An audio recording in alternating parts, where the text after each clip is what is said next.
Oke, saya jelaskan dulu ya bahwa hampir di semua video-video saya itu adalah gagasan, ide, atau sekedar pendapat ya. Jadi kecuali saya sertakan videonya atau saya sertakan buktinya ya.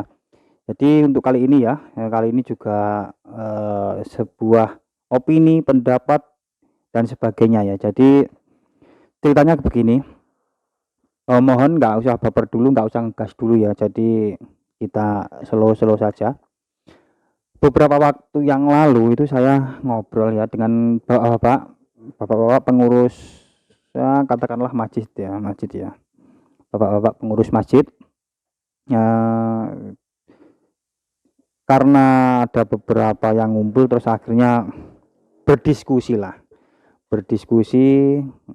Ini kok nggak ada kegiatan, lama nggak ada kegiatan masjidnya ya, dan masjidnya menjadi semakin hari semakin sepi.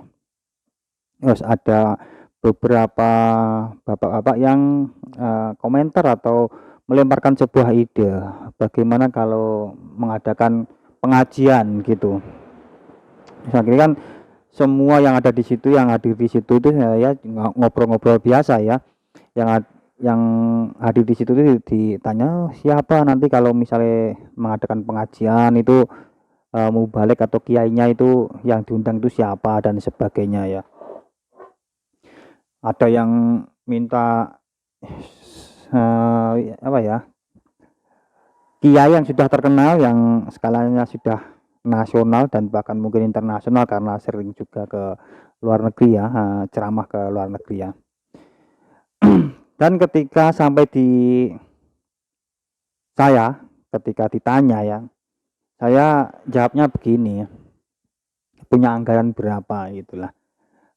Bagaimanapun juga ya, walaupun hampir semua ustadz atau kiai itu dalam ceramahnya, dalam kegiatan mengisi ceramah itu kan bisa dibilang semua nggak memasang tarif ya, tapi karena jamaah itu kan merasa berterima kasih atau menghormati beliau atau mungkin menghormati ilmu yang disampaikan, jadi otomatis ya nggak mungkin ya, bisa dibilang nggak mungkin nggak ngasih, ada istilahnya bisaroh atau apa ya, ya sejenis itulah. Saya nggak enak ngomongnya ya, intinya bisaroh itu ya.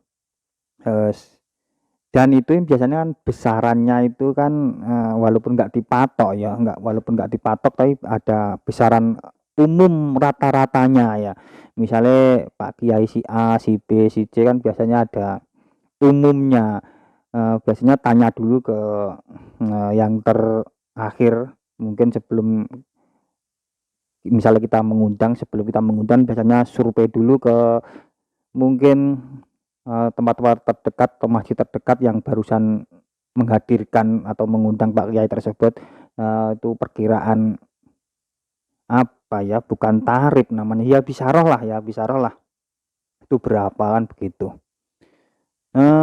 Ada yang sampai 40, ada yang sampai 25 juta. Saya di sini nggak bicara nama, tapi ya karena sering bergaul dengan ya, bapak pengurus masjid atau musola, jadi ya agak sedikit paham lah, sekitar segitulah ya.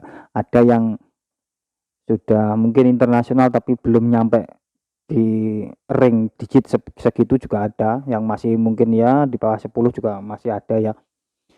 Sebenarnya ya sekali lagi saya tekankan di sini bahwa itu bukan nominal, itu bukan bapak kiai atau ustadznya yang apa ya, yang menyebut loh biasanya ya. Jadi itu karena ya umumnya begitulah. Jadi jangan terlalu didramatisir nanti.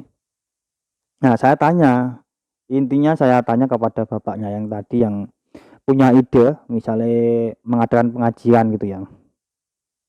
Katanya masjid itu punya anggaran atau kas ya. Kas itu sekitar 20 juta atau berapa kemarin ya. 20 jutaan lah, dianggap saja 20 juta. Terus saya tanya, Misale kita itu menghadirkan atau mengundang, salah seorang ustadz misalnya kan gitu ya. Saya perkirakan ya misalnya yang di bawah lah, yang di bawah 10 jutaan lah, katakanlah mungkin sekitar 5 atau 6 atau 7 juta ya. Tapi kan gini, ketika kita mengadakan sebuah event pengajian seperti itu ya, otomatis kan nggak hanya kita itu menghadirkan ustadz saja, tapi kan butuh, apa ya, macam-macam ya seperti panggung, sound, terus mungkin ya jamuan dan sebagainya ya. Dan yang saya amati akhir-akhir ini ya, eee, panggung itu ya mungkin bisa dibilang ya di bawah 10 ya, di bawah 10 juta. Tapi sound, ternyata akhir-akhir ini sound yang agak mahal. Karena begini, beberapa tempat pengajian yang terakhir ini saya hadiri ya, itu jamaahnya banyak banget. Jamaahnya banyak banget ya, mungkin sampai seratusan ribu lah. Kalau misalnya di lokasinya di jalan ya, bukan di lapangan. Itu kan pewanjang banget lah. Jadi ketika soundnya hanya yang berada di sekitar panggung, itu yang belakang otomatis nggak kedengaran. Jadi seringkali yang saya lihat itu setiap 100 meter itu selalu ada proyektor dan sound. Dan rata-rata kan kalau di sekitar Karisidenan Kediri ini sound ini kan ngitungnya per sub ya, ada yang 1 juta sampai 2 juta lah. Misalnya kita pakai banyak, itu saya rasa soundnya saja itu bisa di atas 10 juta, ada yang sampai 20 juta juga. Jadi kan otomatis misalnya punya anggaran atau punya kas 20 juta, dia mungkin saja bisa saja nggak cukup untuk mengadakan sebuah pengajian. Terus akhirnya saya tanya dong, tujuan pengajiannya itu untuk apa? Kalau hanya sekedar ya maaf, rame-rame biar masjid rame dan sebagainya gitu kan, menurut saya ya maaf, kalau saya misalnya jadi pengurus masjid ya, punya anggaran 20 juta dengan tujuan untuk meramaikan atau memamurkan masjid, terus saya mungkin ada dua pilihan ya, bikin program atau mengadakan pengajian. Saya pilih bikin program yang membuat masjid itu ramai kontinu. Ya maaf, mungkin ada yang punya pemikiran lain, silahkan, nggak apa-apa, nanti kita sharing-sharing ya di sini. Saya nggak merasa bahwa apa yang saya katakan, apa yang saya sampaikan di sini benar, enggak. Tapi gini, mari kita berpikir atau diskusi bareng-bareng ya. Misalnya anggaran 20 juta, anggap saja ini paling minim ya 20 juta ya. Kecuali kalau kiai-kiai desa, kiai-kiai anu mungkin soundnya sound rumahan saja, terus pakai tikar itu kan biasa, nggak masalah ya. Tapi kalau kiai atau ustadz yang sudah punya jamaah banyak, itu saya rasa nggak mungkin ya pakai tikar terus pakai sound rumahan, ini nggak mungkin. Jadi harus pakai panggung dan sebagainya ya. Misalnya 20 juta dianggap saja cukup aja pengajian. Nah, di sini ini saya tanya akhirnya bapaknya yang tadi ngobrol itu ya. Kira-kira ketika masjid itu mengadakan sebuah pengajian ya, pengajian yang memerlukan sound dan sebagainya, yang mungkin nominalnya bisa saja sampai 20 juta ke atas ya. Itu efeknya itu lama apa enggak? Menurut saya seperti itu. Misal 20 juta kita mengadakan sebuah pengajian, ada jaminan enggak besok, lusa, seminggu lagi itu yang jamaah di masjid tersebut itu semakin banyak? Ada kemungkinan di sana enggak? Kalau ramai seketika ya oke, saya sering melihat banget ya, itu dihadiri ratusan ribu orang, ratusan ribu jamaah, itu biasa. Tapi marilah kita mulai berpikir lah ya, niatnya itu biar masjid rame ya, niat utamanya awalnya biar masjid rame, terus mengadakan pengajian yang hampir ya dianggap saja 20 juta cukup, itu bisa lebih ya, habis 20 juta. Terus setelah pengajian itu ada nggak potensi untuk jamaah yang jamaah setiap hari itu loh ya, yang jamaah setiap hari di masjid itu naik apa enggak, ada peningkatan apa enggak? Kalau enggak, saya rasa pengajian itu enggak perlu diadakan. eh saya kan akhirnya saya apa ya, saya katakan, unek-unek saya lah, saya keluarkan ya unek-unek saya. Bagaimana kalau bikin sebuah program saja? Contohnya seperti ini, kan ada juga ya masjid sekitar sini yang di Karislian Kediri sini yang setiap sholat jamaah maghrib dan subuh itu ada makan gratisnya, ada makan gratis, dan itu masjid itu jadi rame. Jadi semua yang jamaah di situ tuh ada dapat makanan gratis. Itu kan bisa dicontoh. Otomatis itu pasti. Misalnya seperti yang sudah saya mulai ya di masjid Baitul Salam Sumbersari itu, tapi karena anggaran ya masih minim banget ya, jadi 1 bulan sekali itu jamaah subuh dan akbar itu saya undangi satu-satu, apa ya, per keluarga, bahkan ada yang satu keluarga itu ada yang saya kasih undangan 2, kan memang kita undang ya biar hadir, benar-benar hadir. Saya rasa lebih efektif itu kalau untuk niatnya untuk memakmurkan atau meramaikan masjid daripada pengajian. Dianggap saja yang datang yang jamaah itu 100 orang gitu aja ya, 100 orang misalnya makanan berapa sih ya, dianggap aja 5.000 ya, mungkin 5.000 ada ya, ayam geprek itu kan ada yang 5.000-an kan ya. Katakanlah untuk awal itu aja dulu lah, 5.000 dikalikan 100 ya, kan 500.000. Terus tadi anggap saja uangnya atau kasnya 20 juta ya, 20 juta dibagi 500.000 itu bisa untuk 1 bulan loh. Di sini 40 hari, bisa 40 hari cukup untuk 40 hari, misalnya subuh saja atau maghrib saja loh. Saya ini hanya opini loh ya, ini kita ngobrol aja ya, jadi biasa saja. Tadi pengajian 20 juta bisa nggak cukup ya, itu untuk 1 hari, tapi yang dihadiri orang banyak 1 hari. Nah ini kita ngasih makan mungkin yang jamaah itu ya, saja yang datang jamaah karena ya masjid-masjid di desa, jadi saya rasa jamaah 100 orang itu udah bagus ya. Per hari ini mungkin berapa, 4-5 orang mungkin jamaah subuh itu ya, ini 100 orang ini sudah lumayan bagus, itu cukup untuk 40 hari loh, untuk 40 hari loh. Terus itu kan sudah poin, menurut saya itu sudah poin. Yang tadinya pengajian itu 1 hari, ini bisa untuk 40 hari. Terus misalnya ada yang tanya, loh bagaimana ke selanjutnya ya, selanjutnya itu bagaimana setelah 40 hari.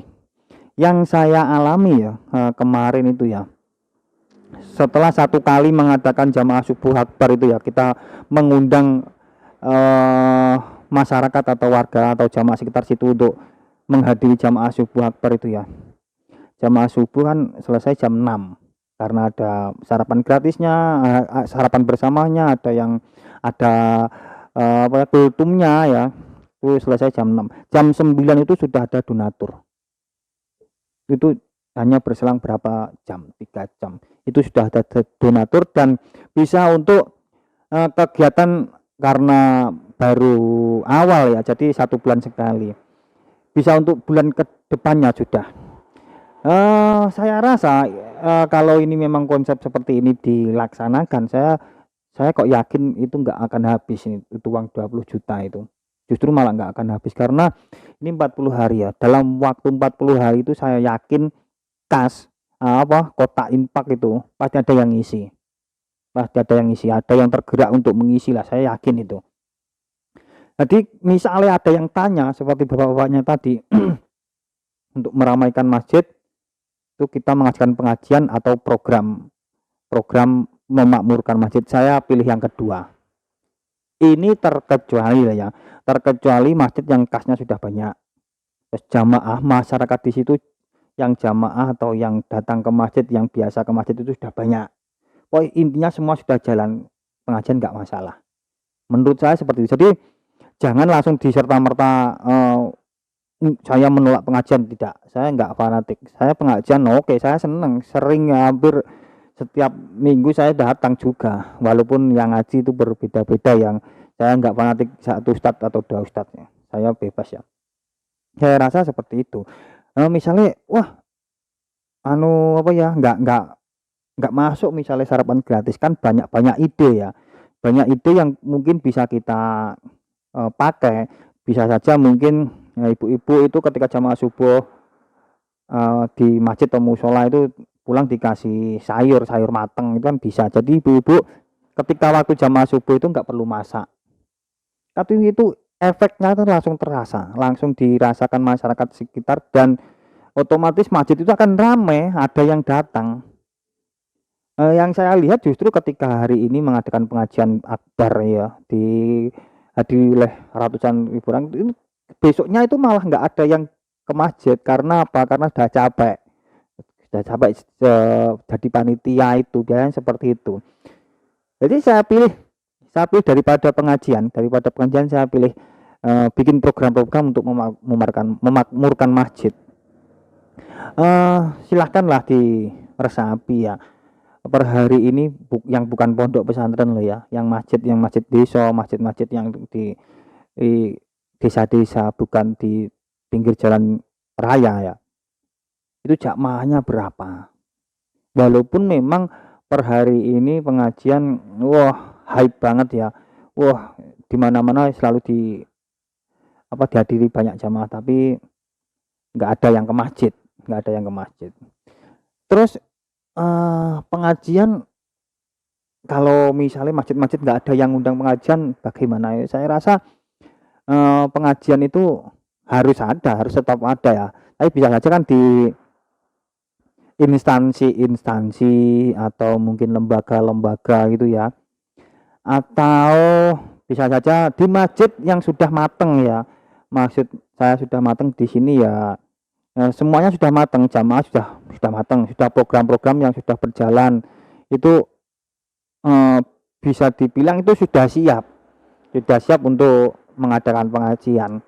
Kalau masjid masih saya rasa masih berkembang dan belum punya program-program yang matang, yang jamaah belum banyak, saya rasa nggak efektif. Kalau niat awalnya untuk meramaikan atau memakmurkan masjid terus mengadakan pengajian akbar, itu saya rasa kurang efektif.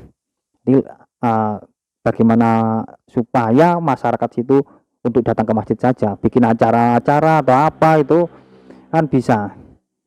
Jadi bukan di sini ya, saya tegaskan lagi, di sini enggak anti pengajian ya, cuman kita lebih efektifnya saja, saya pikir seperti itu. 20 juta pengajian atau program, saya pilih program. Semoga nggak ada yang salah paham ya, saya nggak anti pengajian. Oh ya, ada yang tanya kemarin, kalau misalnya niatnya bangun masjid terus itu mengadakan pengajian terus tempat parkirnya ditarif, itu gimana ya? Saya rasa ya nggak masalah untuk itu ya. Kalau untuk yang seperti itu saya rasa nggak masalah, selama bagaimana budaya di masyarakat sekitar situ bagaimana. Misalnya di pengajian itu nggak ada yang parkirnya itu ditarif ya, yang saya rasa nanti kalau nggak umum ya nggak asik juga ya, nggak diterima masyarakatnya ya, nggak asik juga. Kecuali kalau sudah biasa atau mungkin ada pengumuman bahwa ini pengajian akbar dalam rangka pengumpulan dana untuk membangun masjid atau musola, itu saya rasa oke lah. Tapi yang terpenting ya, setelah musola atau masjid jadi, bagaimana supaya masjid atau musola itu rame. Jangan hanya ngejar apa yang hari ini lagi booming di mana-mana pengajian, musola kecil, masjid sepi, musola sepi, ngotot mengadakan pengajian yang habisnya 20 juta ke atas, ada yang lebih. Itu saya rasa mending bikin program supaya masjid atau musola itu rame. Saya rasa itu dulu ya. Mohon maaf saya nggak bermaksud apa-apa, cuman saya per hari ini saya agak merasa gimana gitu ya. Intinya banyak masjid-masjid yang sepi, banyak musola-musola yang sepi, dan kalau saya sebagai orang yang wakaf tempat itu, dan mungkin saya orang yang bangun masjid itu, saya akan terenyuh otomatis. Karena apa yang saya perjuangkan, apa yang saya korbankan, mungkin saya wakaf tanah, terus mungkin untuk membangun masjid atau musola itu, tapi masjid atau musola itu sepi, otomatis ya saya pasti ada rasa terenyuh, itu pasti ada. Jadi ya monggo kita pikir ulang, nggak harus semua mengadakan pengajian akbar. Oke, terima kasih yang sudah nonton ya. Terima kasih. Semoga kita semua senantiasa diberikan S3 ya. Sehat, seneng, sugih. Amin.